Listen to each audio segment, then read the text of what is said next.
नेता अमीर क्यों बनते हैं, जनता गरीब क्यों रहती है?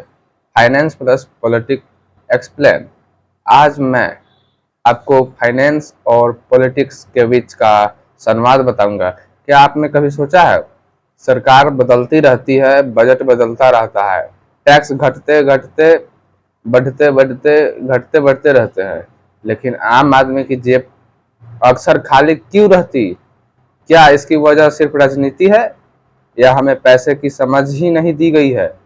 आज बात किसी पार्टी के पक्ष या विपक्ष की नहीं होगी। आज बात होगी फाइनेंस और पॉलिटिक्स के उस रिश्ते को जो हर नागरिक को समझना चाहिए। आखिरकार पैसा आखिर आता कहाँ से है, ये सोचने वाली बात है।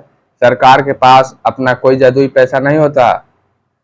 सरकार का अधिकांश पैसा आता है GST, income tax, excise duty, custom duty, सरकारी कंपनियों की आय और कुछ कर्ज से। यानी सरकार का पैसा आखिरकार जनता की अर्थव्यवस्था से ही आता है, और जनता के बिना सरकार है ही नहीं। फिर राजनीति कहाँ आती है? राजनीतिक तय करती है कि यह पैसा खर्च कहाँ होगा। उदाहरण, शिक्षा, स्वास्थ्य, सड़क, रक्षा, कृषि, सब्सिडी, सामाजिक योजनाएं। यही कारण है कि बजट सिर्फ आर्थिक दस्तावेज नहीं, बल्कि राजनीतिक प्राथमिकताओं का भी दस्तावेज होता है।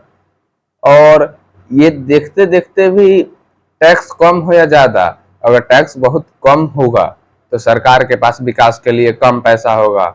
अगर टैक्स बहुत ज्यादा होगा तो व्यापार और निवेश पर दबाव पड़ सकता है। इसीलिए सफल देश संतुलन बनाने की कोशिश करते हैं, और अक्सर यही होना चाहिए।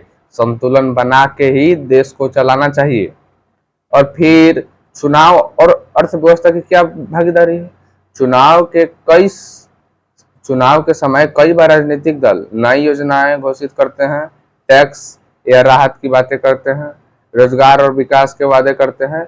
एक जागरूक नागरिक का काम है कि वह इन वादों के साथ साथ यह भी समझे कि उनके लिए पैसा कहां से आएगा और उनका आर्थिक प्रभाव क्या हो सकता है। तो आप लोग समझे, स्कूल में हमें पढ़ाया जाता है, सबसे बड़ी गलती यही होती है। स्कूल में हमें पढ़ाया जाता है फिजिक्स, केमिस्ट्री, हिस्ट्री, मैथ। ये अच्छी बात है, इसमें मेंटल डेवलपमेंट होती है, लेकिन बहुत कम लोगों को सिखाया जाता है बजट कैसे बनता है, निवेश कैसे करे, इन्फ्लेशन क्या है, कंपाउंड इंटरेस्ट क्या है, टैक्स क्यों देना पड़ता है। यही कारण है कि कई लोग पूरी जिंदगी मेहनत करते हैं, लेकिन वित्तीय रूप से आगे नहीं बढ़ पाते हैं। उनकी फाइनेंशियल कंडीशन अच्छी नहीं हो पाती है। इसका अगर अगर आपको राजनीतिक समझनी है तो फाइनेंस समझना पड़ेगा, और अगर आपको फाइनेंस समझना है तो सरकार की नीतियों पर भी ध्यान देना पड़ेगा। एक मजबूत लोकतंत्र सिर्फ वोट देने से नहीं बनता, बल्कि जागरूक नागरिकों से बनता है, जो सवाल भी पूछते हैं और तथ्य को भी समझते हैं। इस वीडियो का उद्देश्य किसी राजनीतिक दल का समर्थन या विरोध नहीं, बल्कि वित्तीय साक्षरता और लोकतांत्रिक समझ बढ़ाना है। समझें?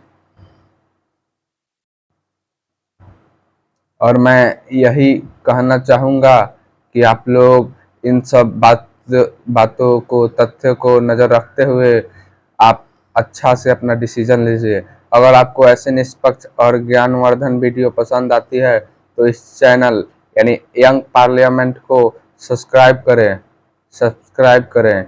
और यह यंग पार्लियामेंट आने वाले फ्यूचर की सबसे बेमिसाल राजनीतिक में उत्सुकता दिखाई दे सकती है।